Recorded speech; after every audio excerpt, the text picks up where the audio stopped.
In this video we are going to look at the largest battle of the First World War. The Battle of the Somme, from the 1st of July to the 18th of November 1916, was fought between Britain and France against Germany. Roughly 3 million soldiers took part in this crucial fight. The questions we are going to focus on here are the following. Why was the Battle of the Somme fought? Who is Douglas Hague? What went wrong with Hague's plan? And does Hague deserve his reputation? The Battle of the Somme has a lot to teach us about the perils of planning. There are all sorts of sayings about the importance of having a plan. He who fails to plan, said Winston Churchill, is planning to fail. A bad plan is better than no plan at all. Conventional wisdom tells us that planning is crucial to success. There is something about war, however, that puts this theory to the test. In the chaos of human conflict, plans often go horribly wrong, and nowhere was this more true than at the Battle of the Somme. Failing to plan might mean planning to fail, but this doesn't mean that it guarantees success.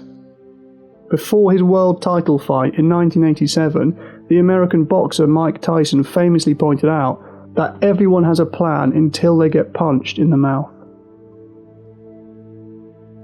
So what has this got to do with the Battle of the Somme? The story of the Somme begins with one man's plan.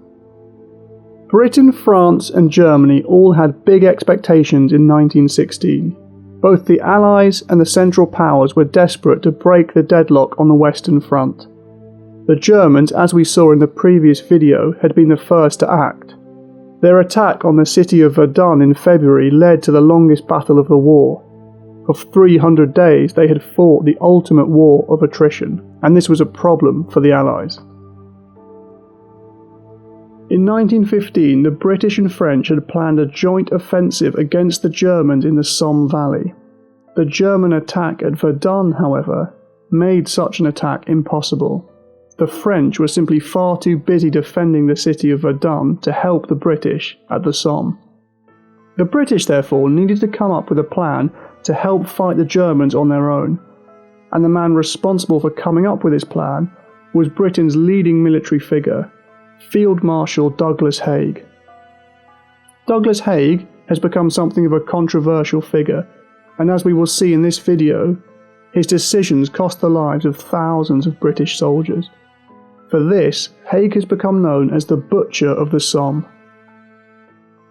Keep this in mind as we go through the video, and ask yourself whether you think Hague deserves this reputation. So, what was Hague's plan? When we looked at the tactics of trench warfare, we discussed the idea of a bombardment. A bombardment is when you use your artillery, the largest and most powerful guns, to destroy an enemy's lines. The theory of a bombardment is to soften up the enemy's defences in order to clear a path for your soldiers to cross into.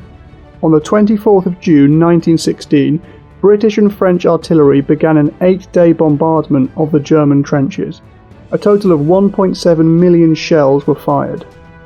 The expectation was that the attack would be so effective that British soldiers would be able to walk into the German trenches.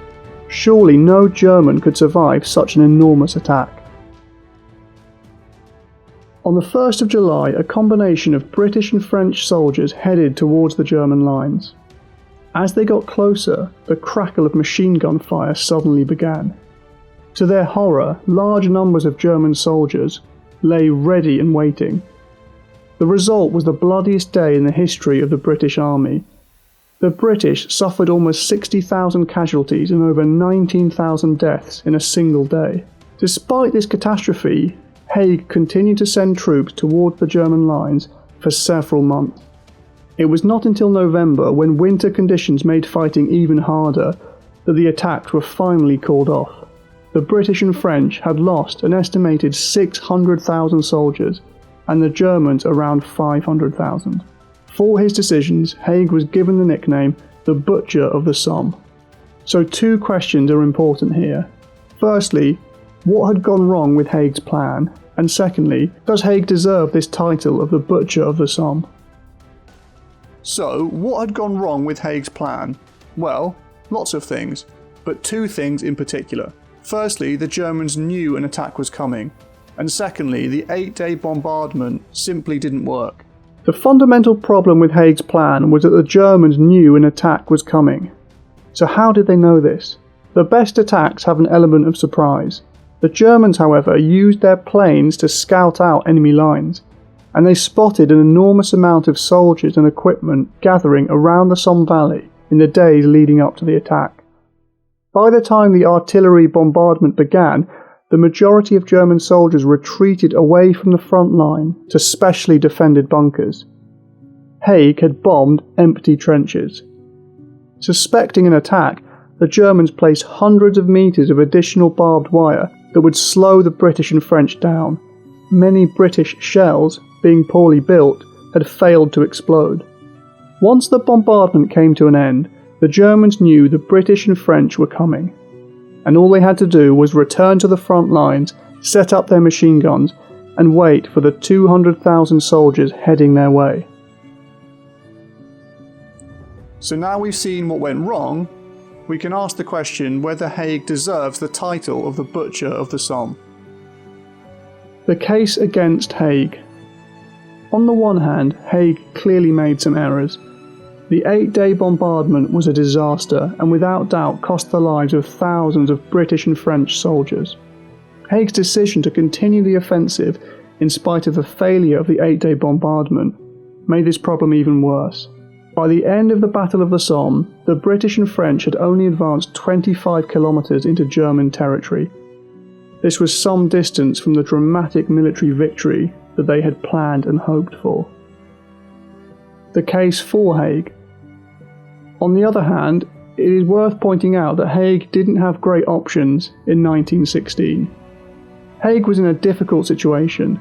The German attack on the French city of Verdun forced him to act quickly. The French needed help and forced Hague to attack earlier than he had wanted. His army was also inexperienced. Most of the British army at this stage were volunteers who were less well trained. Hague had wanted to delay the attack in order to train these newly recruited troops, but the French insisted they attack sooner rather than later. It is also worth pointing out that all the military generals struggled at this stage of the war. None of them, having experienced trench warfare before, knew quite what to do, and in battles of attrition, large numbers of casualties were inevitable. Finally, the British Army did learn some valuable lessons during the battle. Two in particular. Tanks were used for the first time in the Battle of the Somme, and these machines had the potential to break the stalemate of trench warfare. And secondly, new tactics such as the creeping barrage were introduced. The creeping barrage, where artillery would fire just in front of your own soldiers, would eventually prove highly effective at the end of the war. So Hague arguably achieved some of his goals. The Battle of the Somme did save the French from defeat at Verdun. The attack forced the Germans to move thousands of troops away from Verdun to fight at the Battle of the Somme. Additionally, the Germans suffered great casualties, losing up to 500,000 soldiers during the battle, and this definitely weakened the German army. The question was whether this had been worth the loss of thousands of British soldiers. So, what do you think? It wasn't actually all that clear who really won the Battle of the Somme. A bit like the Schlieffen plan then, Hague's plan fell far short of its ambition. Hague's plan might have cost thousands of lives, but in some ways it did achieve some of its objectives. Verdun had been saved, and the German army was greatly weakened. Whether Hague is responsible is still a question that historians debate to this day. Have a go at answering the following questions. Why did Hague's plan fail? Who won the Battle of the Somme? Should Hague be considered the Butcher of the Somme?